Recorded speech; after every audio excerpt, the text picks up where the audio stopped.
Professor, nesses últimos minutos aí que a gente tem, uma meia horinha ainda dentro do nosso cronograma, o senhor dá uma disciplina, e acho que daria para fazer outro podcast só sobre isso. Ah, né? dá. Essa disciplina acho que tem 40 horas. Uma delícia. Daria para fazer uns 40 horas de... Quem sabe a gente espere rodar uns 10 episódios e eu te traga de novo para nós falar sobre Vamos sim. Método científico. Mas dando uma palhinha aí, eu fiz a sua disciplina, como sempre, excepcional, assim, a montagem do raciocínio. O senhor é um professor que dá para perceber que se esforçou para montar aquilo e principalmente atribuiu tempo em cima daquilo. São slides que são atualizados, as referências utilizadas são dos anos recentes, então provavelmente não é um reaproveitamento integral do material, mas uma atualização do que foi construído. Sempre. Isso fica evidente. E até no seu discurso aqui no podcast, atualizando os guidelines, etc. Dentro dessa disciplina ali, o primeiro módulo que o senhor ministra fala bastante sobre isso, né? É mais até pro lado da filosofia da ciência, né? Não é nem no método, é na filosofia da ciência. Por que o senhor falou essa frase agora, que o método científico seria o sistema ali mais adequado, ou digamos assim, ou genial que o Homo sapiens criou para chegar no que seria mais próximo de uma verdade? Eu sempre digo, esses dias eu fiz um post no Instagram, a pessoa me perguntou por que a gente deve acreditar na ciência. Falei assim, cara, a sua vida não precisa ser baseada em evidência. É chato. Tu vai fazer o teu dia inteiro baseado em evidência? Chatice do caramba. Nem é possível. Agora, você não pode negligenciar a ciência, porque a ciência é a forma que a gente desenvolveu para tentar chegar o mais próximo do que seria uma verdade. E digamos assim, aí eu botei entre aspas, ela coloca a mentira contra a parede. Não é isso? É por aí, cara. Eu diria que assim, é a única que lida com fatos. De fato, ela é empírica, como nenhuma outra forma de conhecimento na sistematização que ela possui. E concordo contigo, não dá para viver de pensamento científico o dia todo, porque, por exemplo, se você me oferece um café aqui, cientificamente eu poderia dizer o seguinte, suponha que de repente você está me perseguindo, é um cara que não vai muito com a minha cara aqui, você pode estar me envenenando. Teria que fazer um teste. Se eu quiser levar isso aqui para o racional científico, eu teria que verificar a presença ou a inexistência dessa substância tóxica, ou que fosse aqui um veneno. Então, aqui eu estaria fazendo uso do que? Até um pouco de crença. Crença no sentido de que eu estou acreditando em você. Você está me passando um café. Então eu estou fazendo uso do meu senso comum. Do meu bom senso, perdão. Do meu bom senso, tá? Então, se a gente puder separar um pouquinho as formas de conhecimento, basicamente são tradição oral, que vem passado de geração em geração, e nela tem algo de evidência. Mas para sair da tradição oral e se tornar científico, tem que ser colocado em xeque, em testagem, em comprovação. Você vai ter o conhecimento religioso, que ele não aceita controvérsias, ele é dogmático, ele é sistemático, ele é infalível, e não estou aqui para derrubar, porque ele ajuda muito também.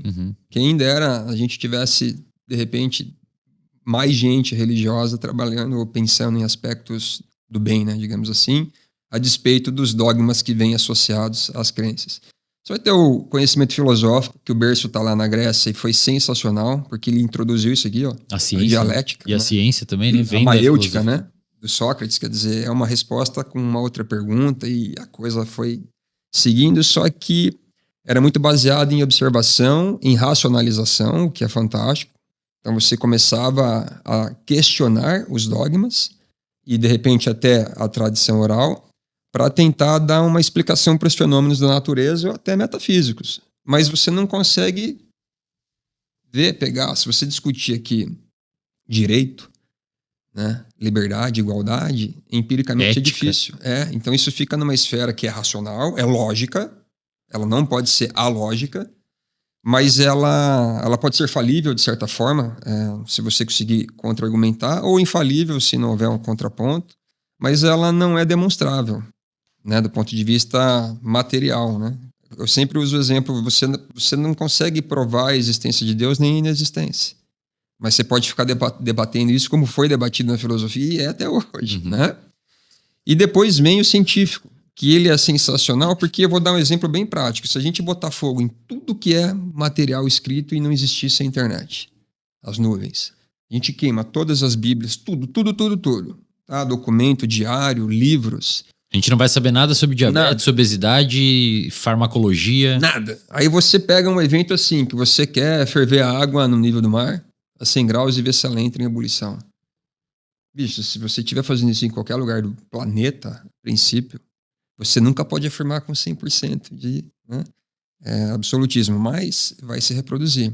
Se você pegar uma molécula, uma substância química, e for ver a elaboração, a constituição dessa molécula aqui no Japão, na China, na África, ela está lá.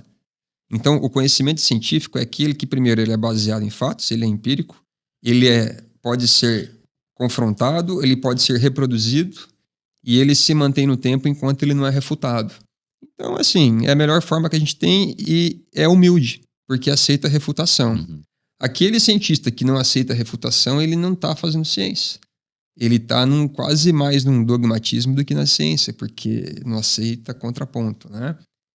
E a ciência, ela não pode se permitir a isso. Então, e isso é recente, tá? Isso é bem depois do Karl Popper, né? Que derrubou um conceito do positivismo, que a ciência ela era absolutista. Você não podia questionar a ciência também. Então virou um novo dogma, né? E hoje não. A gente sabe que a gente pode rever conceitos baseados em melhores entendimentos, explicações, ferramentas, instrumentos para você enxergar hoje o que não se enxergava antes. E, bom, ela nos permitiu chegar até aqui. E provavelmente se queimasse tudo, nós reconstruiríamos na mesma direção. Isso. Chegaríamos a coisas iguais. Exatamente isso. Então, se você pega lá um capítulo de livro que diz assim, como é que se dá a frequência cardíaca em resposta a uma situação de perigo? Você tem aumento da frequência cardíaca, certo?